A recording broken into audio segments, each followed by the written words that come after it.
rapaziada, te dando de novo um aulão, tá? Esse aulão hoje ele é voltado principalmente para as turmas do primeiro ano. Sempre não custa lembrar, toda aula para o terceiro ano é válida, mas hoje no caso, Roma Antiga, tá? Primeiro ano, tá? A gente não pode esquecer que na aula passada a gente tratou da Grécia Antiga, agora nós trataremos da Roma Antiga. Beleza, pessoal? Um outro detalhe que eu já quero deixar especificado já no início, essa aula aqui, ó, como Roma é uma matéria bem extensa na apostila, tá? Eu vou dividir a história de Roma em duas partes. Então hoje a gente vai tratar Roma Antiga parte 1, na próxima aula Roma Antiga parte 2, tá? Um outro detalhe que eu também quero enfatizar, a história de Roma, tá? Que vai ali do século, mais ou menos do século 8 a.C., que é o início da cidade de Roma, até o século 5 depois de Cristo, ela compreende três períodos bem distintos: monarquia, república e império. Então, o período de existência da história do Império Romano do Ocidente, ele vai ser iniciado no século 8 a.C. e ele termina no século 5 depois de Cristo, mais exatamente em 496. A aula de hoje, que é a primeira parte, tá?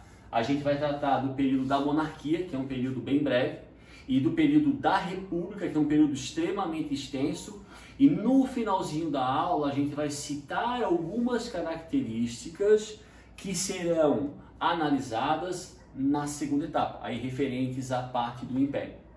Beleza, rapaziada? Então, pessoal, assim, ó, Roma, tá? Roma. Antes da gente iniciar propriamente a história de Roma, a gente vai analisar agora de forma bem rápida a lenda que fala, que discorre sobre as origens de Roma. Aline, por gentileza.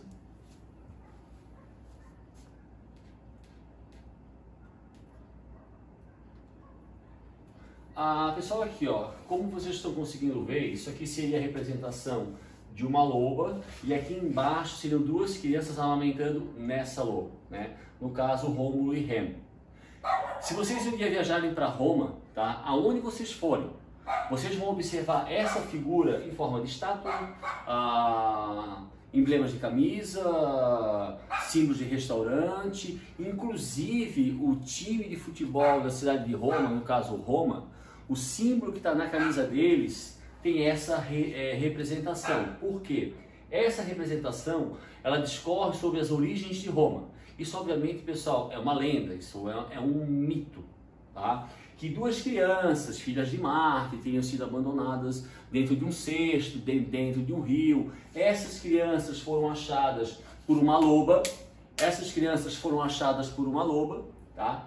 Depois de um período foram criados por camponeses, foram achadas pela loba e amamentadas pela loba, que é o que aparece na imagem agora. Um pouco mais crescidinhas foram achadas por camponeses. E quando chegaram a uma idade mais adulta, souberam que faziam parte de uma rica família proprietária de uma grande extensão de terra. A partir desse momento, Rômulo e Remo recebem um pedaço de terra. Segundo reza a lenda, Remo teria colocado a sua cerca dentro de parte da propriedade de Rômulo, e Rômulo teria assassinado Remo. Então essa é a lenda, essa é a história que discorre sobre a origem lendária da cidade de Roma.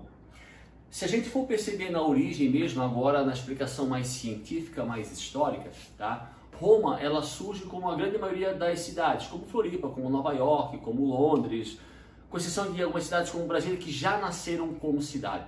Então lá no início, Roma foi muito parecida com um Gênova, depois com uma cidade-estado. Tá? Então as origens de Roma, ela é parecida com a origem da grande maioria das cidades do país, no mundo. Tá? Primeiro surge como uma vila, como uma comunidade que nós poderíamos chamar de gêmeos, similares àquelas comunidades lá do período homérico da história da Grécia Antiga. Depois ela teria se tornado uma cidade-estado, fato similar ao período arcaico da história da Grécia Antiga, com o surgimento das cidades-estados, como Esparta e Atenas, e depois Roma, de forma gradativa, vai se tornar um grande império romano. Perfeito? Aline? Pessoal, antes da gente discorrer sobre a história de Roma, tá? A gente tem que analisar a pirâmide social de Roma. Essa pirâmide aqui, ó, durante os quase 1000 anos de história da Roma Antiga, ela pouco vai se modificar, tá? Por exemplo, na base nós temos os escravos. A escravidão, ela até o final da história de Roma, ela vai ser a base da economia, a base da sociedade romana. Até porque na segunda fase, na segunda etapa do nosso vídeo, do próximo vídeo, a gente vai estudar os fatores que colaboraram no final do Império Romano. E um deles é a diminuição da mão de obra escrava, porque a mão de obra escrava é o sustentáculo, é a base da economia romana. E eles estão aqui, tá? A princípio, o escravo ele pode ser por dívida ou prisioneiro de guerra. Passo para o topo. O topo a gente vai encontrar os patrícios, tá? Patrício seria o que nós chamamos de nobreza. As pessoas não se tornam patrícios porque têm dinheiro. Elas nascem patrício. Aí vocês vão me perguntar, tá, professor, mas por que o nome Patrício, muito parecido com Patrícia? Patrício deriva da palavra pater família. Se a gente lembrar do outro vídeo que falava sobre a história da Grécia Antiga, quem eram os chefes daquelas pequenas comunidades formadas por vários casais? O pater família. Então, na realidade, essa nobreza romana, que a gente vai chamar de patrícios, o nome patrícios deriva da palavra pater. Seriam os descendentes do antigo pater, do filho do pater, do neto do pater, do bisneto do pater. Essa é a elite romana. Por isso que eu acabei de afirmar, a pessoa não é porque eu tenho dinheiro que eu vou me tornar um nobre. É a mesma coisa numa monarquia normal. Não é porque eu ganho a Mega Sena, vou ganhar 200 milhões de reais, que eu vou me tornar um nobre. Nobre é sangue, é hereditário. Isso é também relacionado aos patrícios. Logo depois vem a plebe. A plebe seria mais ou menos romanos que não são nobres. Tipo, eu sempre dou um exemplo para os meus alunos. Meu pai e minha mãe, eles nasceram em Nova Trento, mas na década de 70 eles foram morar em Floripa para fazer a Universidade Federal de Santa Catarina. E lá eles casaram, nasceu eu e meu irmão. Então nós, por exemplo, eu e meu irmão André, nós somos a primeira geração de Florianópolis. Se nós remetemos isso para a época de Roma, nós não somos patrícios. Porque o meu pai não é de Florianópolis, o meu avô não é de Florianópolis, nós não temos raízes em Florianópolis. Nós somos a primeira geração da minha família a nascer em Floripa. Se nós pertencêssemos a essa pirâmide, nós seríamos os plebeus. Romanos, sim. Nobres, patrícios, não. Clientes, pessoal, seriam homens livres que prestavam serviços aos patrícios. Os clientes, normalmente, a gente não usa na pirâmide social, tá? A gente poderia colocar clientes ou homens livres, seriam basicamente estrangeiros que trabalhavam para os patrícios. Mas, normalmente, que tipo de pirâmide social que a gente utiliza para descrever a sociedade romana? O escravo na base, a parte intermediária formada pela plebe, a plebe rica, obviamente que entre a plebe é a minoria da população, e a plebe pobre, majoritariamente formada por camponeses. E no topo são os patrícios, certo? Então, tradicionalmente, explicando de uma forma um pouco mais simples, tá? A pirâmide romana ela poderia ser patrícios, a nobreza, a plebe, romanos não nobres, a plebe rica, que é a minoria, e a plebe pobre, que majoritariamente é composta por camponeses, e os escravos, que a princípio por dívida ou prisioneiros de guerra. Eu falo a princípio, pessoal, porque essa escravidão por dívida, ela vai se modificar durante a República. Mas isso eu vou explicar logo logo, certo? Aline, por gentileza. Aqui a gente está observando, obviamente, que até olhando assim a gente percebe que é uma pintura antiga. Essa pintura, pessoal, né, ela é uma pintura etrusca. Quem são os etruscos? Etruscos como os sabinos, como os italiotas, como os gregos, são povos que vão dar origem ao que nós chamamos de romanos. Então, essa pintura, ela é uma pintura etrusca. Etrusca é um povo que vivia lá na Península Itálica, e os etruscos, junto com gregos, junto com italiotas, junto com sabinos, eles vão dar origem ao que nós chamamos de romanos. Mas por que eu enfatizo os etruscos? A monarquia, ela é o primeiro período da história grega. Da história romana. Tá? E a monarquia, segundo os relatos históricos, ela foi composta, durante o período da monarquia, tiveram 7 reis. Só que no período da monarquia, o hábito da escrita não era algo recorrente dentro da sociedade romana. Então, se a gente for procurar, tá? Eu até, só para...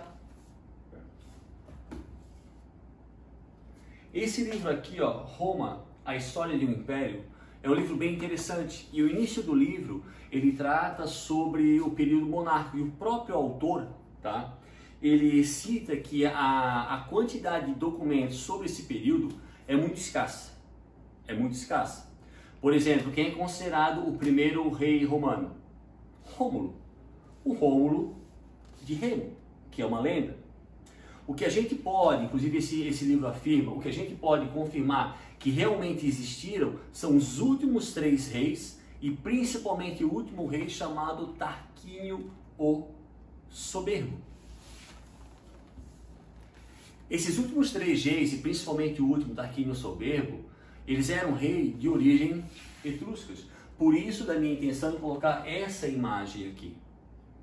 Quando os etruscos eles tomaram o poder dentro de Roma, tá? Quando Roma, pessoal, ainda não era um império romano, Roma ainda era meio que uma cidade-estado, Roma se limitava ali a uma parte da península itálica, os etruscos tomaram o poder e os últimos 3 reis foram etruscos. E a partir do momento que os etruscos tomaram o poder, eles passaram a aumentar a centralização do poder político, econômico e religioso na mão do rei.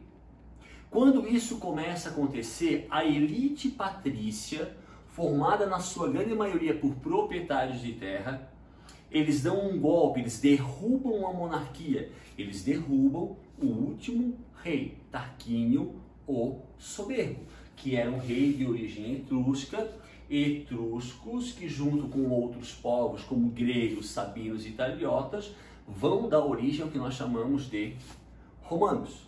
E com a derrubada da monarquia, porque os patrícios não aceitavam um poder centralizado na mão de uma só pessoa, no século V a.C.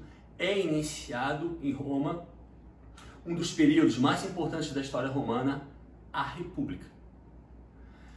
Só para a gente não esquecer, pessoal, lá durante a monarquia, quando o rei tinha um poder absoluto, existia uma instituição chamada Senado, que seria para nós hoje parecida com um parlamento. O Senado já existia, mas ele era submetido ao comando do rei. Quando essa centralização real ela aumenta, o Senado, formado por patrícios, derruba a monarquia e vai instituir no século V a.C. a República. Na República não existe rei. Na República Romana não existe imperador. O Senado, que até então era submetido ao comando do rei, ele se torna a instituição plena, a mais poderosa. Tudo era decidido pelo Senado durante o período da República. Senado, instituição formada por 400 e 500 patrícios, a elite romana. E a República vai do século V até o século I a.C. Por gentileza, Aline. Aqui eu coloquei o mapa, pessoal, até para enfatizar o que eu falei agora, né? Se a gente observar aqui, ó, a gente vai perceber a Península Itálica. E a gente vai perceber várias cores. Na realidade, pessoal, essas cores são cores de povos que habitavam a Península Itálica, inclusive os italiotas, povos que vão dar origem ao que nós chamamos de romano, enfatizando algo que eu já falei anteriormente também. Ali na monarquia e no início da República, que área que os romanos dominavam? No máximo, a Península Itálica. Se vocês perceberam até agora, eu não falei Império Romano, eu estou falando Roma, Roma, Roma, porque na monarquia no início da República, Roma não é um império. Roma vai dominar territorialmente a Península Itálica. Por isso que até agora eu não citei Roma como Império Romano. Certo? Aline?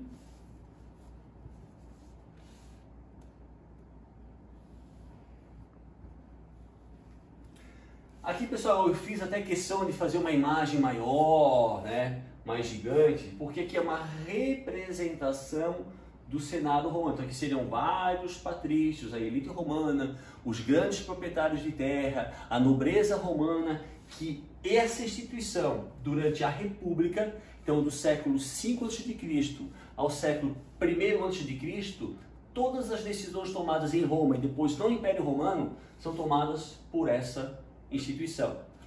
Vocês perceberam que até agora eu não falei na plebe, eu falei só lá no início, quando eu falei sobre a pirâmide social.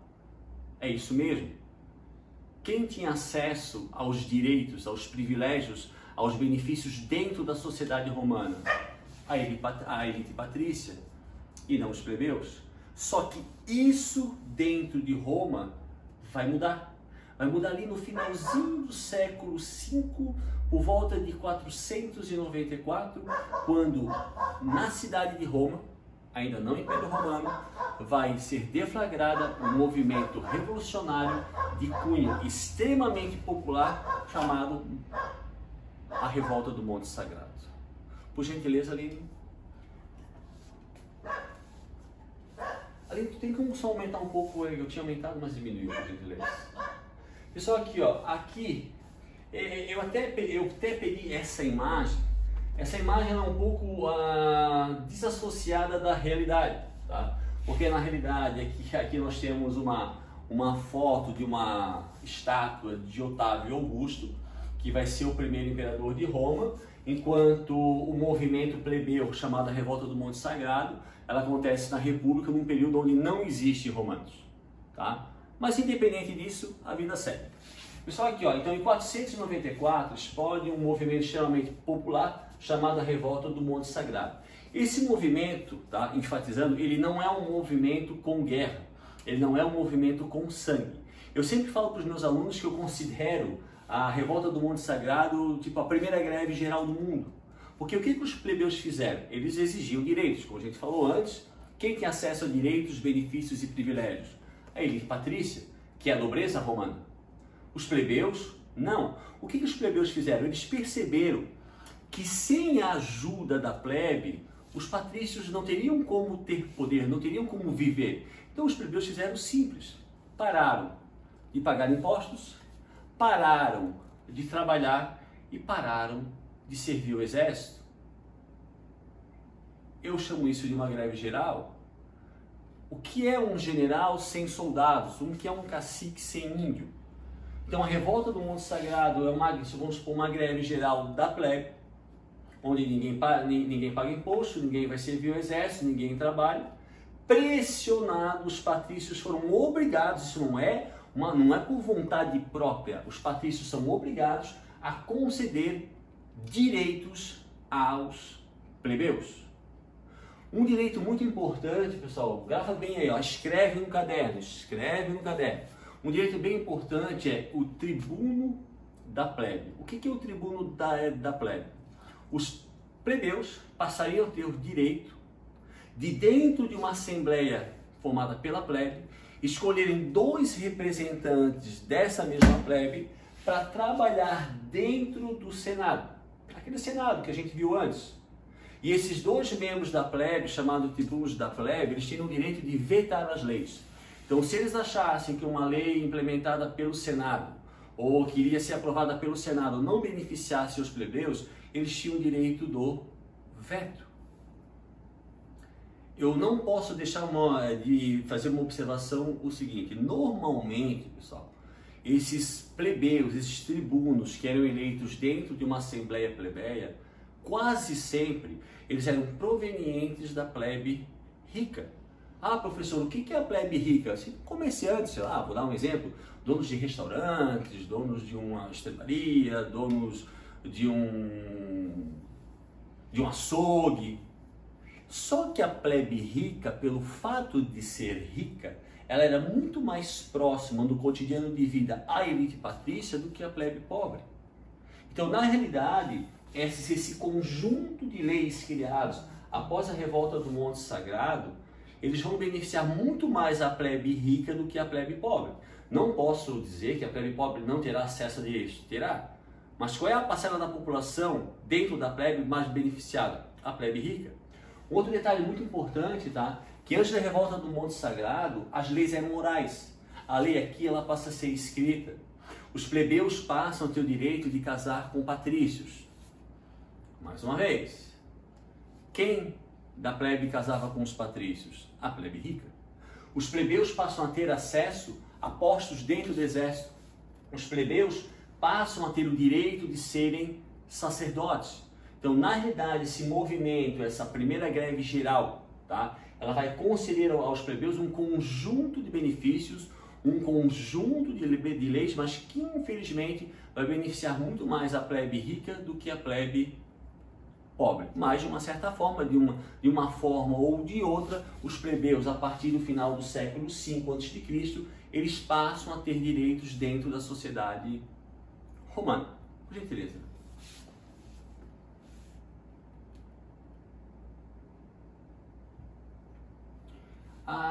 Pessoal, assim, ó, como eu tinha falado há uns 5 minutos atrás, tá? Durante o período da monarquia e ali no início da república, que área que os romanos controlavam? No máximo a Península Itálica. Por isso que eu não usava a expressão Império Romano. Na república, por volta do século III a.C., vai acontecer um conflito muito violento, porque os romanos, a partir do Senado, eles vão dar início a um projeto de expansão territorial. E eles vão entrar em atrito com outros povos, e principalmente com os cartagineses. Só para fazer uma revisãozinha lá do início da apostila do primeiro ano. Cartagineses, um povo nascido em Cartago. Cartago, uma cidade criada pelos fenícios. Fenícios, uma civilização que teve como origem a área onde hoje está localizado um país chamado Líbano, capital Beirute, um povo extremamente comercial e que colonizou várias regiões em volta do mar Mediterrâneo. E na região onde hoje é um país chamado Tunísia, Aline, capital da Tunísia? Chamonix, a cidade de Tunis. E aqui os fenícios criaram uma cidade chamada Cartago. Não fica brava comigo, vai me sobe. Criaram uma cidade chamada Cartago. Cartago se tornou uma potência econômica e militar. E os cartagineses, como está em amarelinho aqui, ó, eles dominaram uma vasta região no norte da África e na Europa. E de contrapartida já dominaram as rotas marítimas no mar Mediterrâneo. E como Roma, ali pelo século III, inicia um processo de expansão territorial, os romanos, de forma inevitável, eles entraram em choque com os cartagineses. E esse choque com os cartagineses deu origem às guerras púnicas. Guerras púnicas, conflito empreendido entre Roma e Cartago durante o século III a.C. Esse conflito ele vai durar por volta de 100 anos e após esse conflito os romanos saem vencedores e a partir do momento que no século III a.C. os romanos ganham as guerras púnicas. Por que o nome púnicas, Aline? Púnicas vem de punis. Punis é como os romanos chamavam os cartagineses. E o que significa Punis? Cidade de ascendência fenícia. Por isso o nome Guerras Púnicas. Os romanos chamavam os cartagineses de Punis. Punis, traduzindo para o português, cidade de ascendência fenícia. Porque Cartago foi uma cidade criada pelos fenícios. Então, após as Guerras Púnicas, Roma passa a ter o controle do mar Mediterrâneo. Aí vem aquele ditado bem antigo, Mare Nostrum, para quem sabe um pouquinho de italiano, e é a partir da vitória das Guerras Púnicas que agora eu vou deixar a Aline de chamar Roma e vou chamar Império Romano. A partir de agora, minha querida Aline, meus queridos alunos, nasce no século III a.C., durante a República, o Império Romano. É um império não no sentido de ter um imperador, mas no sentido de extensão territorial. Então, a partir de agora, eu falarei o quê? Império Romano.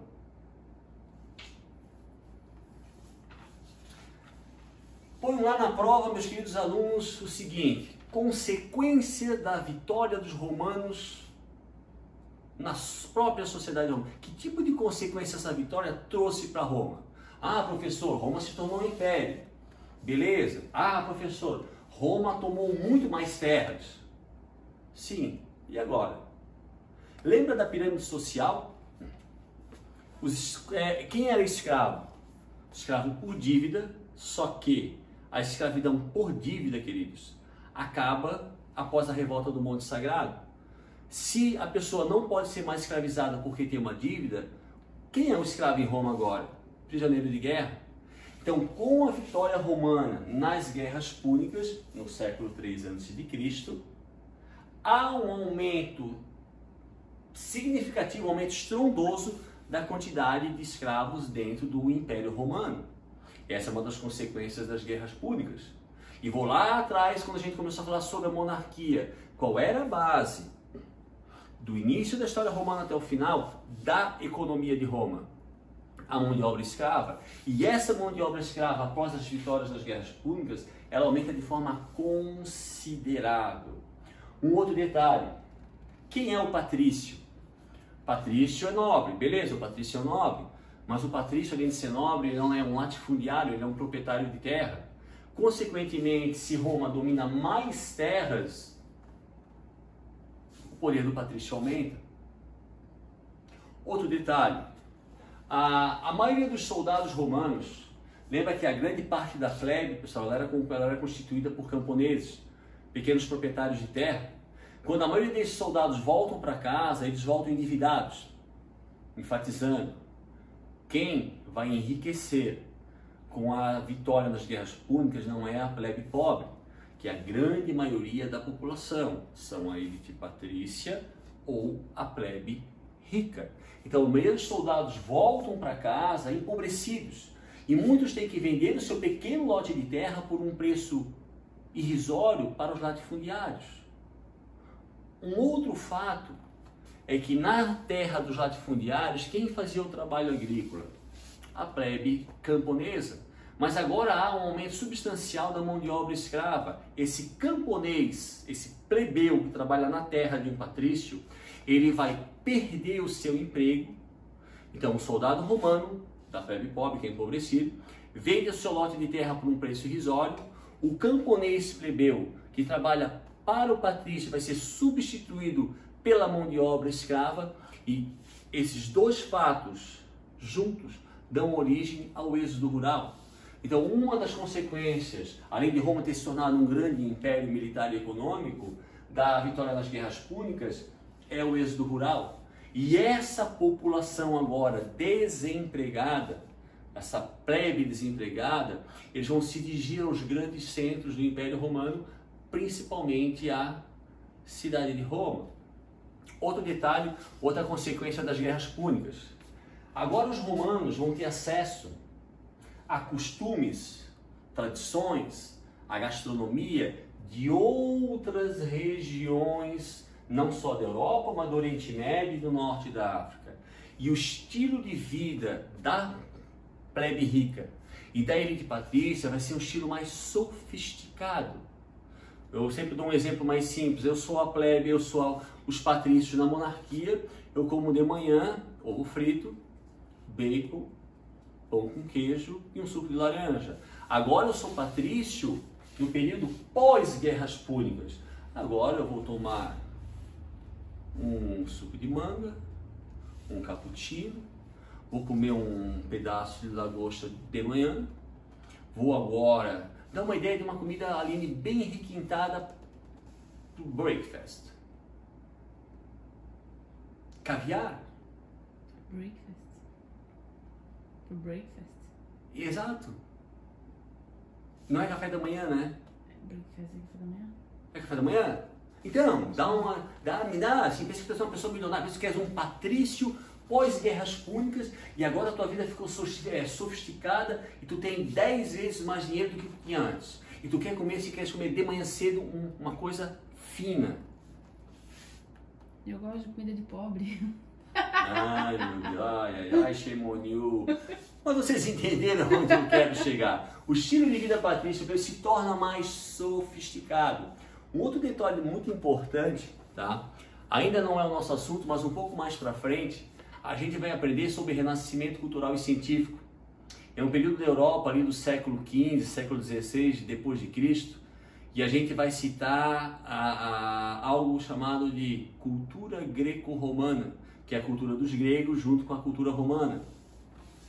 Quando os romanos, eles começam uma expansão territorial para fora da Península Itálica e conquistam todo o mar Mediterrâneo após as guerras púnicas, eles passam a ter contato com vários outros povos, principalmente os gregos, localizados na Península Balcânica.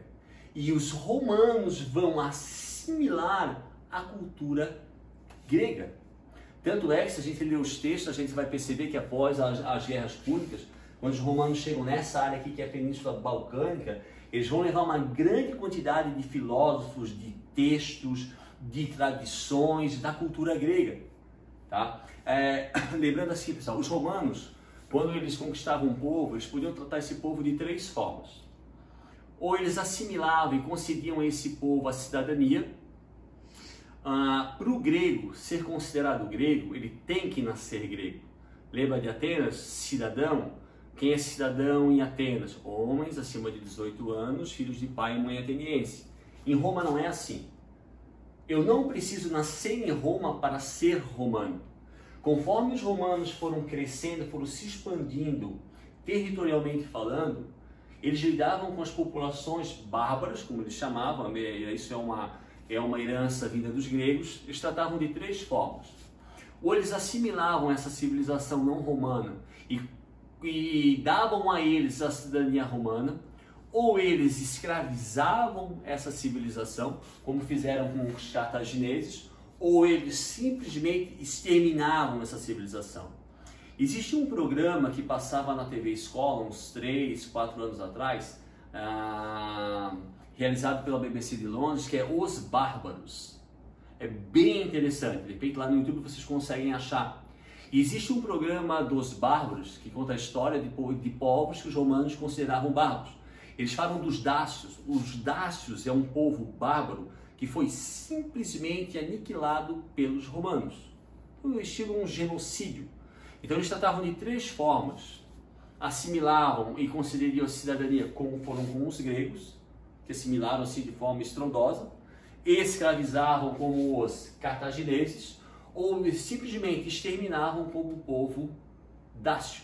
Então esse modo de vida mais sofisticado, ele vai se tornar mais sofisticado porque os romanos passaram a ter contato com um número maior de civilizações.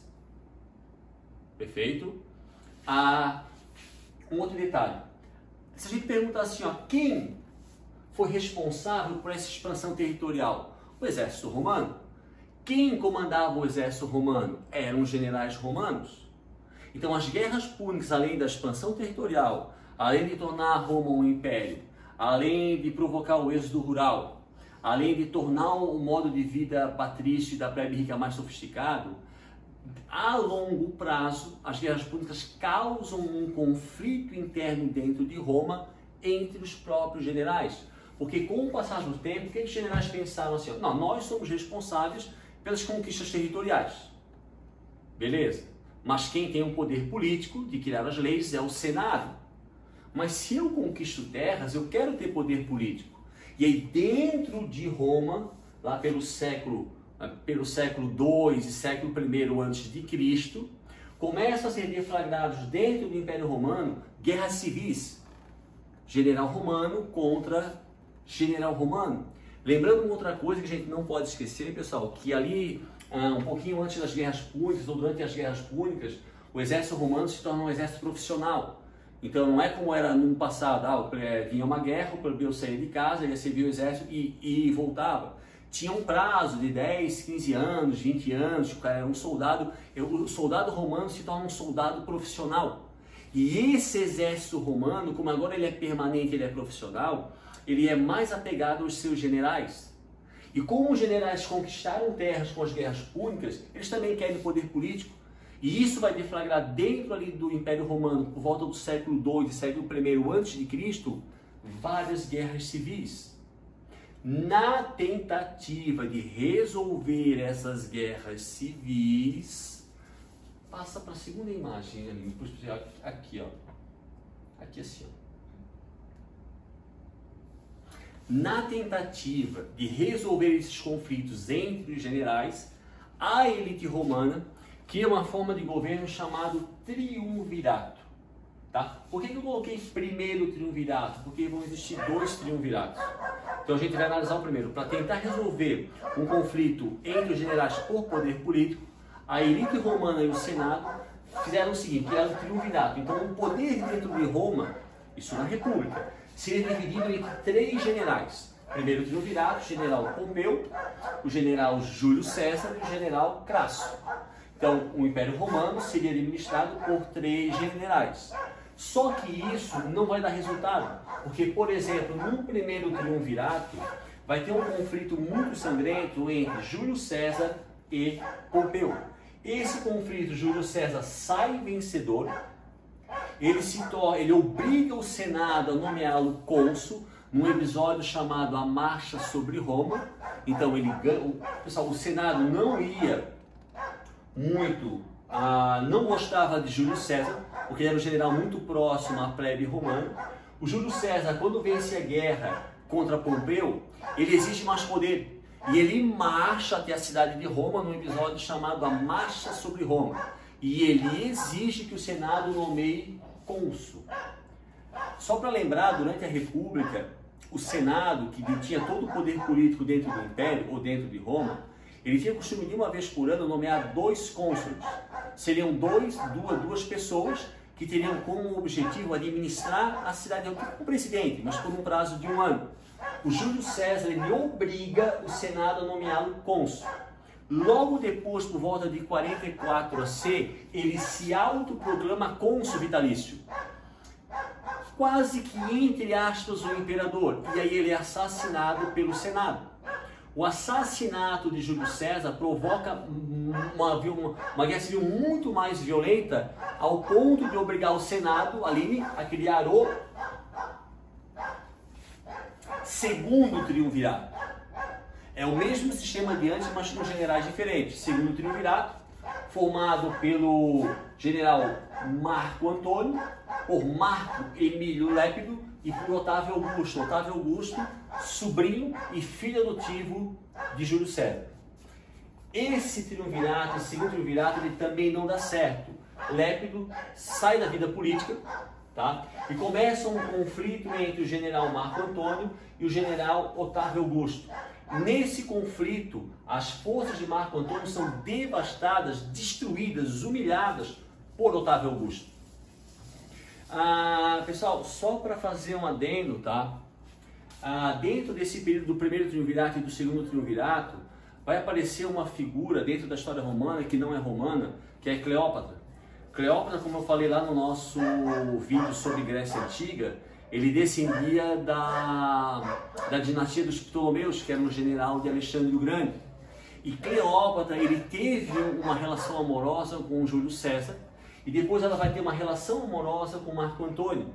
Em função disso, o Otávio Augusto, sobrinho e filho adotivo de Júlio César, ele acusa Marco Antônio de ter participado da conspiração que matou o tio, ou pai adotivo.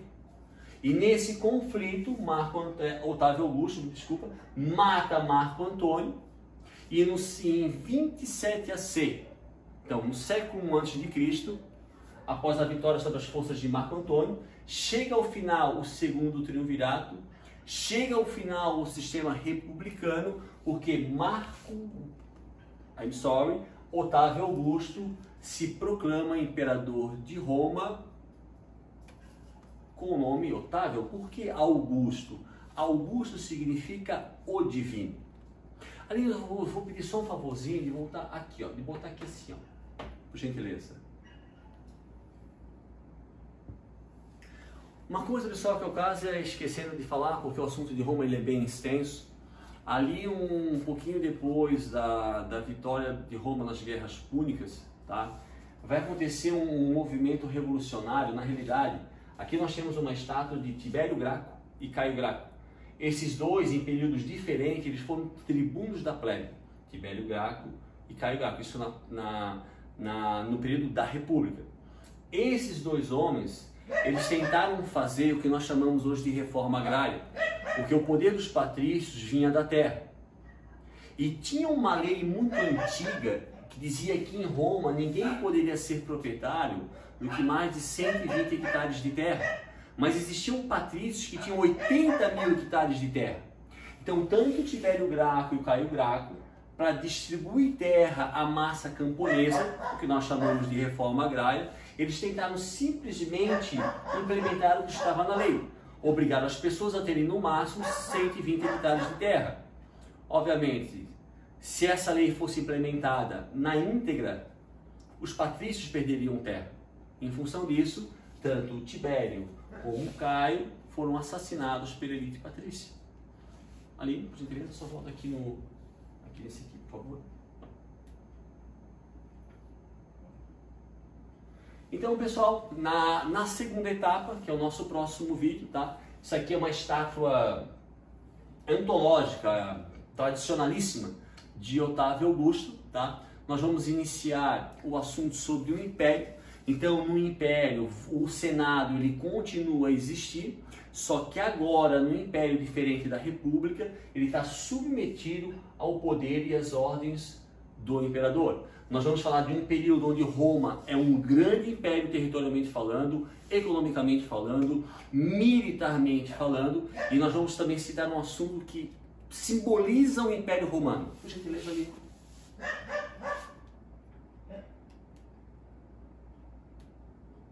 O Coliseu. Pessoal, Coliseu, política do pão e circo, isso não é monarquia, isso não é república.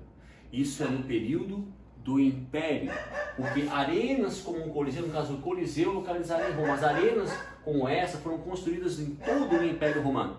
E essas arenas foram construídas muito em função de um grande crescimento demográfico ocorrido nas áreas urbanas do Império, ocasionado lá pelo êxodo rural que passou a ser deflagrado lá no final das Guerras Púnicas.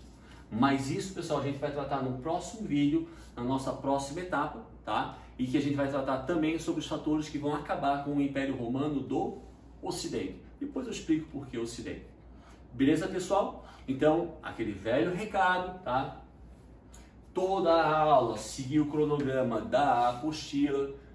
Fácil, pessoal, se vocês observarem, tá? Em vários momentos eu repito muito as coisas. Por que eu vou repetir? Para que vocês tenham a chance de escrever. Ah, o tio Dani repetiu isso já umas 3 vezes. Vou fazer um tópico. Então eu faço isso propositalmente. Eu vou repetindo as coisas para que o aluno, né, ele perceba e ele escreva. Beleza, rapaziada? Tá? Então o próximo vídeo que eu vou colocar para o primeiro ano, a gente vai tratar da segunda etapa do Império Romano sobre a fase imperial.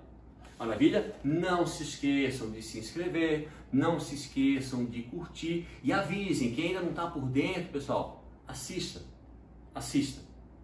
Maravilha? Espero que todos estejam bem e ó, valeu a presença. Tchau, tchau.